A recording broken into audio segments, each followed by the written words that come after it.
এই যে মারা খেলা শুরু হওয়ার আগে ট্যাঙ্ক ধরে এরা গোলকিপার যায় কেরা খালি দেয় তাহলে ওরা আর কি মারবে আমরা কোনো কিছু বলে দেই না আমি বল সাবিরে কাটালাম না আর হুম রকেট টান না ঠাস করে এর লাগে মারি নাই তারপর আবার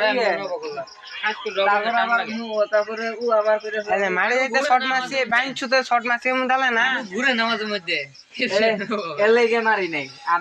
সেলিমে ওর আমার উপলা হাতে মারি দিয়ে 3 দিন খেলা লাগে না কেরা কবে এর আগে না প্রতিবন্ধী বই আছে ওটা তো এই যে হালার নিগা এই বাইন চড় দাঁড়া করছিলাম ওই পরাজয় করতাম ওইবার আন্নে বললো ঠিক আছে গাইতেন না ওই বাবা আমি তো বল দিয়ে মারতাম না ও খালি ঠোস করে কি মারতাম আমি বল দিয়ে মারতাম প্রতিবন্ধী খেলা শুরুর আগে ইস দিয়ে রক বলে চলতেছে না হাত ধরে যায় না ওই যে বালে কালকে একটা লাগছে কি ভাই জানি ও মা করে আমি সাগরের দাদি আছে যারা দিয়া ও মা গো সুরাত আমার কান্দ না ভাইছি আমার না ধরি রে আমি কান্দ এর কারণে কান্দা হয় না বা দুঃখ করে